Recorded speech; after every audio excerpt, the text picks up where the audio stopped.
The opening scene features a US movie director named Eric, who arrives in Cyprus in order to film a documentary. He goes to the famous Hotel Gula, which appears to have a tragic history. Eric is accompanied by his wife, Sophia, who is born and brought up in Cyprus. The couple is received at the airport by a tour guide named Anna, who briefs them about the place. She claims that there are plenty of materials which Eric can work on, such as sea serpents, mermaids, myths and legends of ancient gods, as well as ghosts. She also reveals that Hotel Gula has been abandoned for almost 2 decades, and the locals are terrified to go near it, as they believe that it is cursed. However, the hotel is now purchased by a wealthy couple named Frank and Rosemary, and is currently in the process of renovation. Upon arrival, Eric meets with his crew members, a videographer named Jennifer and a sound tech, Christine. While exploring the hotel, a bag of cement mysteriously falls from the top, nearly crushing the crew members. They look up, but find nothing amiss. As a result, they dismiss it, thinking that it happened by mistake, or Bugs Bunny's just being a little bitch up there again. In the meantime, Sophia's attention is grabbed by an ancient picture depicting violence. That's nothing she hasn't already seen working in the film industry. A short while later, she is approached by her father, Bruce, who will be working with them as the host of the show. The two are overjoyed to see each other after a long time. Later on, Eric and the crew members have a conversation with the hotel owners, who inform them about the hotel's history. According to the couple, it was New Year's Day, 1990, and the 53rd Monday of the year, something that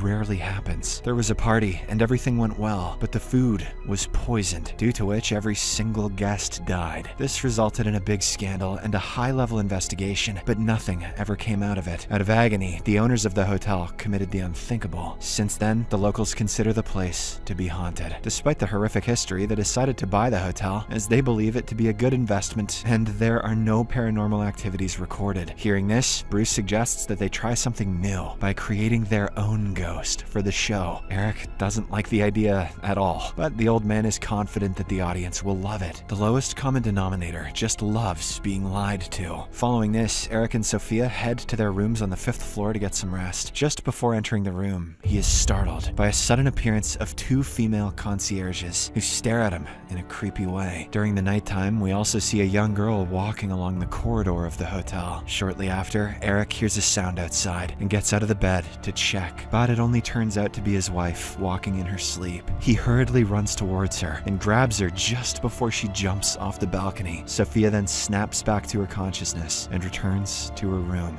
Maybe take a bedroom on the 1st floor. The next day, Eric and Sophia have a meeting with the show's producers, Dom and Pat, who seem excited for the shoot. After a brief discussion about the show, the couple heads back to the hotel. On their way, Eric apologizes for past mistakes, expressing his regret for prioritizing work over their relationship. It turns out that the two had lost a baby in the past, and since then, Sophia has been feeling depressed. However, she assures him that she is fine now and tells him not to worry. Later that night, Eric is working on his computer when he is approached by Anna. She hands him a master key that can activate all doors and elevators in the hotel. She also hands him a file detailing the history of the place, mentioning its association with Teshub, a weather god. Anna explains that locals used to worship Teshub and sacrifice human bodies to appease her. According to her, Teshub averted a world-ending catastrophe by defeating his own serpent pet. Meanwhile, Bruce comes to Sophia to inquire about her state of mind. She confides in him about her uneasy feelings regarding the place, as she always senses someone spying on her. In addition, she also thinks that there is something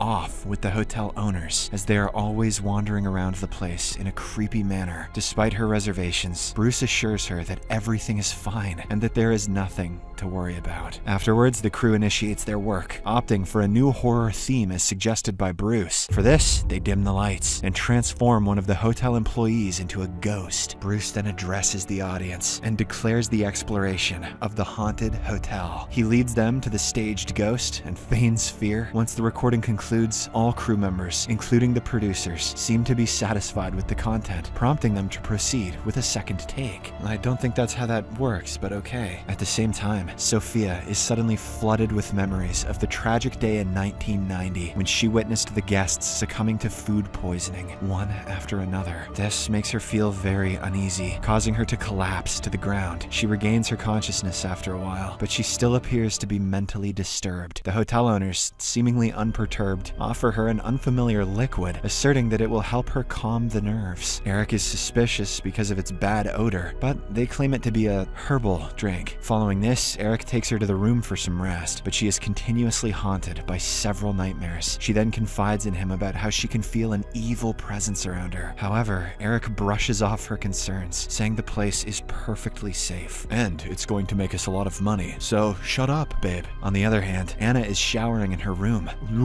when an unknown masked pervert in black sneaks in. Hearing a noise, she walks out to investigate, but the man hides in her closet. After getting dressed, she heads to Eric's study table to review the script for their next shoot. There, she gets alarmed to find a list of the victims of the tragedy and hastily texts Eric. When the latter does not respond, she rushes toward his room to discuss the matter. However, the masked man intercepts her on the way and drags her to an elevator. He then pulls out a knife and stabs her multiple times, resulting in her death. After this, he drags her body out of the elevator and takes it to the basement. In the meantime, Jennifer and Christine are at the hotel lounge, reviewing the footage from the earlier shoot. During this, they hear an unusual sound, sparking both curiosity and confusion in them. The two then decide to investigate its source, despite being in the middle of the night. Armed with flashlights, a camera, and a microphone, they venture into the dark basement via the elevator. As they progress, the mysterious sound grows louder and louder. At one point of their exploration, they are startled when the objects around them start to fall inexplicably. Sensing an eerie presence, the two hastily retreat to the elevator. Jennifer gets inside, but the elevator door automatically closes, leaving Christine behind. In a desperate bid to save herself, Christine hides herself behind a hot pipe, accidentally burning her own face. Oh shit! Not long after, a ghostly figure materializes behind her, which scares her out. In a state of panic, she runs away, only to fall into an underground water tank. She is even more terrified when she finds the dead body of Anna floating in it. Before she can comprehend the situation, a hand emerges from the water and pulls her down, ultimately leading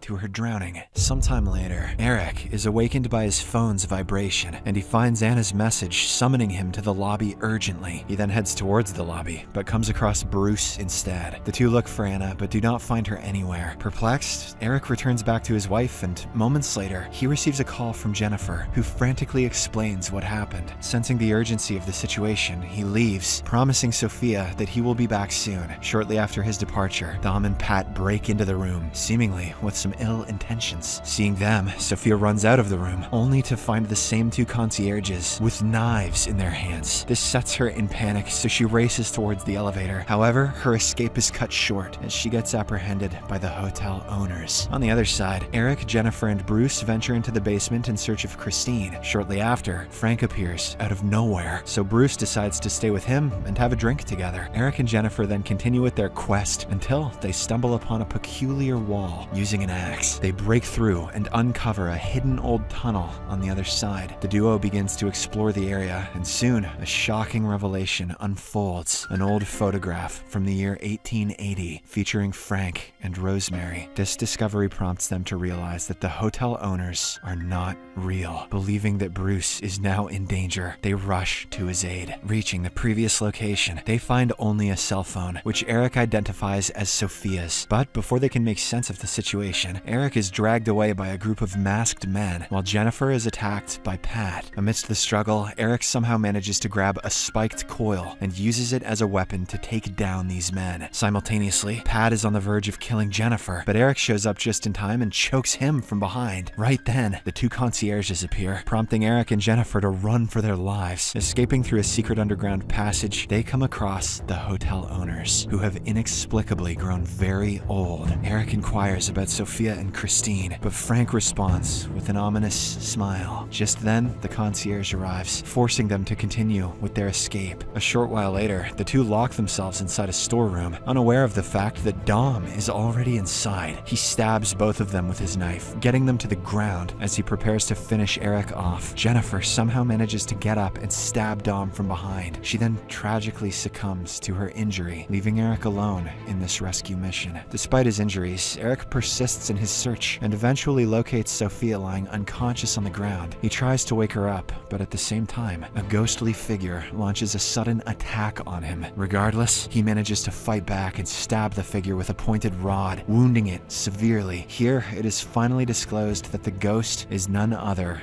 than Teshub, a mermaid. I knew it. Eric perceives it as a threat and proceeds to finish it off, but Bruce stops him from doing so. He warns that the death of Teshub will result in the death of the sun and ultimate destruction of the world. Despite the warning, Eric chooses to take the risk. That's a boy, Eric. And stabs the mermaid to death. Upon witnessing this, Bruce becomes deeply disturbed, so he pulls out a knife and commits the unthinkable. Bruce was as gullible as his audience. In the aftermath of this event, Eric carries his unconscious wife out of the hotel and brings her to the beach. As he attempts to wake her, Sophia's eyes suddenly widen, revealing that she is now possessed by a supernatural force. She stares at the sun, which slowly turns black, indicating the end of the world.